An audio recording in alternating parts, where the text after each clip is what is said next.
Lastly, policies and procedures can be a powerful barrier to potential abuse in childcare.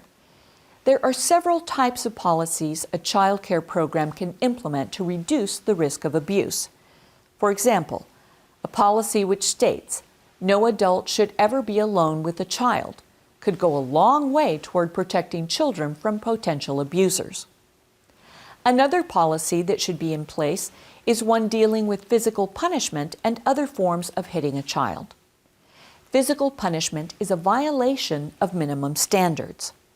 Your program should have a written policy that explicitly prohibits any type of physical punishment and makes caregivers aware that physical punishment is never acceptable.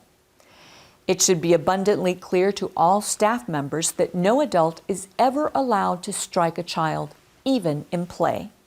Policies should also be in place regarding who comes in contact with the children while they are in care.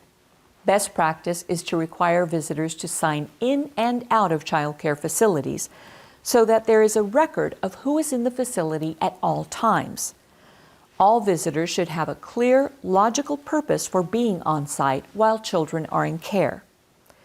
In addition to controlling who comes in and out of the child care program, providers should control who children leave with at the end of each day. Children must be released to authorized adults with proper identification. In Texas, child care licensing minimum standards requires parents to submit a list of persons approved to pick up children from child care, and that anyone picking up a child must show photo identification, such as a driver's license.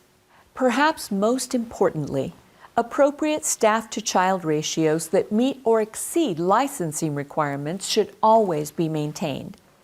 Having more than one adult in the child care environment at all times provides a measure of accountability, allows providers to supervise children more effectively, and increases the likelihood that unauthorized visitors will be noticed and redirected. Families should be allowed and encouraged to take on a role as active participants in the child care program. An open-door policy for families can both help prevent abuse in the child care setting and contribute to a positive partnership between caregivers and parents, which can reduce the risk of abuse at home. Next, we'll discuss even further the ways in which child care providers can help families create healthy home environments for children, free from abuse and neglect. Most parents are not abusers, but when abuse does happen, the abusers are most often parents or other family members. As we discussed earlier, families under stress or in crisis are at a higher risk for abuse. Strong partnerships between child care providers and families can help reduce family stress, thereby reducing the potential risk of abuse in the home. Some strategies child care providers can use to support families who are experiencing stress include listening to parents' concerns and feelings in a non-judgmental way, fostering open, honest communication, providing information or parenting education opportunities as a part of the child care program, modeling best practices at all times, and referring families to community resources as needed. Child care providers can also offer other strategies to support parents in protecting their children. Consider coaching parents to use anatomical terms to describe genitalia when talking with their children about their bodies. Let them know that even if it seems awkward, this can help children, especially young children, understand their private parts are normal and can be talked about if the situation calls for it. Also, encourage parents to foster open, honest communication with their children. So if a child ever is abused or neglected, she will feel comfortable talking with her parent about the abuse.